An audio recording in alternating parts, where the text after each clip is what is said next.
Hello বন্ধুরা, কেমন আছেন সবাই? আশা করি সবাই ভালো আছেন। আমাদের আজকের গল্প আমার একটাই যে তুই, লেখিকা সুরাইয়া সাত্তার রুমি, পর্ব 38। গল্পটি ভালো লাগলে অবশ্যই লাইক করবেন আর কমেন্ট করে জানিয়ে দেবেন। চ্যানেলে যদি নতুন হয়ে থাকেন অবশ্যই সাবস্ক্রাইব করে পাশে থাকা বেল আইকনটি প্রেস করে রাখুন।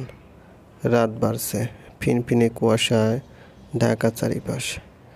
স্টেডিয়াম লাইটের আলোতে কুয়াশা ছাড়া কিছু দেখা মিলছে না। দেখতে দেখতে যাবার দিনগুলো গলিয়ে এলো। নভেম্বর মাস, চারদিক হু হু করে ঠান্ডা বাতাস বইছে। তাই সে জানালা দিয়ে প্রবেশ করে আমার শরীর লাগতেই কাঁটা দিয়ে উঠছে, ফটফট করে পর্দা উঠছে। কি তাজ্জব বিষয়! এই বাড়িটিতেই আমার প্রেমের কাহিনী শুরু হয়েছিল। এখানেই শেষ হতে চলেছে আজ। ইসুফ ভাইকে কদিনেও নিজের করতে পারিনি আমি। আজ লাস্ট দিন। কাল সকাল হতে ব্যাগপত্র নিয়ে চলে যেতে হবে নিজের গন্তব্যে। সে কি আমায় আটকাবে না? হবে না কোনো দিন ম্যাজিক? আমাকে আচানক চমকে দিয়ে ইসুফ ভাই বলবে, কুহু প্লিজ ডোন্ট গো। ছোট শ্বাস ছাড়ল কুহু। ডায়েরিতে এটুকু লিখে বড় বড় শ্বাস ফেলে কান্না আটকাতে লাগলো সে। কষ্ট বুকে ফেটে যাচ্ছে। কাঁদতে পারলে হয়তো কষ্ট কম লাগতো, কিন্তু কাঁদতে চায় না আর। কেঁদে নিজেকে দুর্বল করে কি লাভ? ইসুফ তো গলবে না। তার চোখে পানি দেখে উল্টা ধমকে বলল, এসব ফালতু ড্রামা বন্ধ করো। I don't like this. তোর এসব ন্যাকা নাই, মন গলবে না আমার। So get lost. কুহুর তখন খুব কষ্ট লাগবে। তখন হয়তো সে আরও কাঁদবে, হাউমাউ করে কাঁদবে, গলা ছেড়ে চিল্লিয়ে কাঁদবে। এক সময় কাঁদতে কাঁদতে ইউসুফের পা জড়িয়ে ধরবে, বলবে, ইসুফ ভাই এমন করবেন না, আমি বাঁচব না আপনাকে ছাড়া। ইসুফ তখন হাসবে, তার ছেলের হাসি দিয়ে বলবে, কারোর জন্য কখনো কেউ মরে না, বরং ভালোভাবে বেঁচে থাকে। এই যে 5টি বছর দূরে থেকেছিলি, মরিসনি তো, বরং বেঁচেছিলি, হ্যাপি ছিলি, খেয়ে দে মোটাও হয়েছিস। হোসনি? তাহলে এসব আদের কথা বাদ। কুহু তখন নীরবে চেয়ে থাকবে।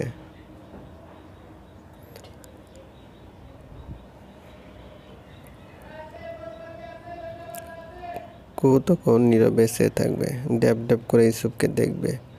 ইসুফ তখন বিরক্ত হয়ে বলবে, do not look like this. যা বলেছি সত্যি বলেছি, এবার বিদেহ। কুহু এবার ফ্যাল করে তাকিয়ে থাকবে। তার ইসুফ ভাই তাকে দূর দূর করে তাড়িয়ে দিচ্ছে। কি করবে সে? তার এখন এই মুহূর্তে দেওয়ালের সাথে মাথা ঠুকে ঠুকে মরে যেতে ইচ্ছে করছে। ইসুফকে দেখাতে ইচ্ছে করছে যে, দেখো ইসুফ, তোমাকে ছাড়া আমি মরে গেলাম, বাই। এসব ভেবে সে তাই করবে। দেয়ালে বাড়ি দিতে ইসুফ তাই কুহু বলে চেঁচাবে। কুহুর সেদিকে ভ্রুক্ষেপ করবেই না, সে তার কথা রাখবেই। সে আবার বাড়ি দিতে যাবে কুহুকে।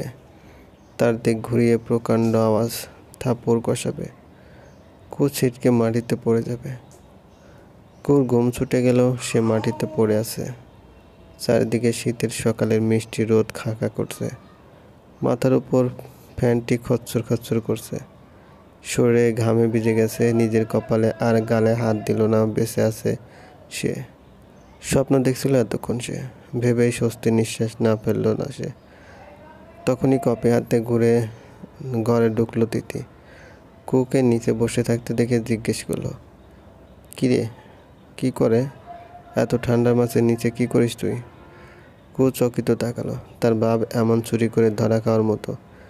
সে উঠে মাটি থেকে চাদর তুলতে তুলতে আমতা আমতা করে বলল, গরম লাগছিল তাই। তিথি অবিশ্বাসের চোখে বলল, তোর কথা বিশ্বাস করতে কষ্ট হচ্ছে। এত শীতে গরম কিভাবে লাগে তোর? এমন তো না ঘুমের মাঝে স্বপ্ন দেখে খাট থেকে পড়ে গেছিস? কুহু চকে গেল। দ্বিগুণ জোরে মাথা নাড়িয়ে বলল, না না না, তেমন কিছু না, সত্যি। তিথি কিছু বলল না, হেসে দিল। সে জানে কুহু নির্ঘাত ঘুমের ঘরে বেড থেকে পড়ে গেছে। আগেও কতবার এমন দেখেছে সে, প্রতিবার বাহানা দিয়ে কেটে পড়েছে। তিথি বলল, নিজে চলো, কাজ অনেক। কুহু চলে হাত খোপা করতে করতে বলল, চল। খাবার টেবিলে বসে খাবার খাচ্ছে ইউসুফ।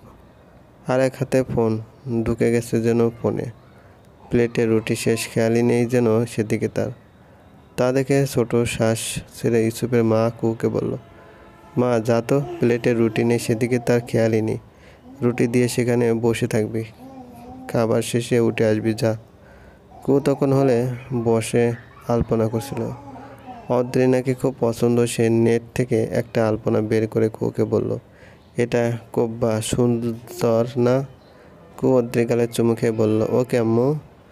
কু সে ডিজাইন করছিল বড় মামির কথাই সে বলল, আচ্ছা বড় মামি। কুহু টেবিলের কাছে এসে দাঁড়িয়ে দেখলো ইউসুফ কিছু একটা ফোনে পড়ছে খুব গভীর মনে। সে কি খাচ্ছে সেদিকে খেয়াল নেই তার।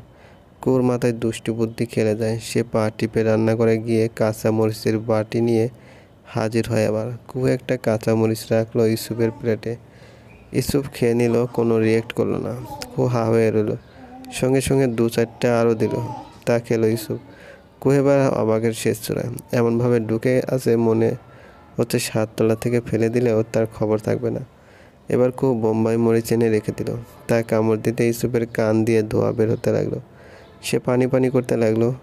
কু হেসে জগ থেকে পানি ঢেলে ইউসুফের সামনে ধরল। ইউসুফ নিতে গেলেই সরিয়ে নিল। রসিকতা সুরে বলল, হুঁশ ফিরল তাহলে এমপি সাহেবের? আমি তো ভেবেছি আপনার আজ হুঁশই আসবে না। ইউসুফ ঝালে হাঁসফাঁস করতে লাগলো।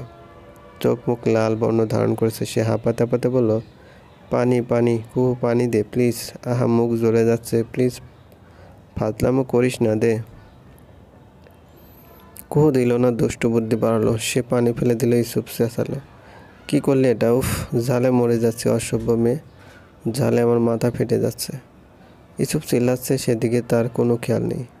সে ইউসুফের ঠোঁটে দিকে তাকিয়ে আছে। ঝালে লাল ঠোঁট জোড়া আরও লাল হয়ে ফুলে গেছে। কুর কাছে ইউসুফের ঠোঁট জোড়া টানছে, খুব করে ছুঁয়ে দিতে ইচ্ছে করছে। কু তার ইচ্ছে দমালো না। ইউসুফের কলার টেনে ধরে ইউসুফের ঠোঁটে ঠোঁট ডুবিয়ে দিল। ইউসুফ নিজেও আঁকড়ে ধরল। এই মুহূর্তে ঝালে ইউসুফের কোনো হুঁশ নেই। সে আবেশে কামড় দিল ঠোঁটে জোড়া। দুজনেই যেন ভেসে যেতে লাগলো অন্য জগতে। এভাবে কিছুক্ষণ থাকার পর ইউসুফ কুকে ধাক্কা দিয়ে সরিয়ে দেয়। কু নির্বিকারভাবে তাকিয়ে রয়। ইউসুফ রাগে ফুঁসছে। কুর দিক চোখ গরম করে হনহন করে উপরে চলে যায়। ইউসুফ যেতেই হেসে দেয়, ঠোঁট কামড়ে লাজুক হাসি। কিছুক্ষণ আগে এই ঠোঁট জোড়া ছিল ইউসুফের ঠোঁটে। ভেবে শরীরে আলাদা শিহরণ খেলে যায়। পরক্ষণে আজ তার শেষ দিনে ভেবে মুড অফ করে হলে চলে আসে, আলপনা করতে শুরু করে। সন্ধ্যা হয়ে এলো। মেহমানদের সমাগম শুরু। জায়গায় জায়গায় দেখা যাচ্ছে সমবয়সীদের জটলা।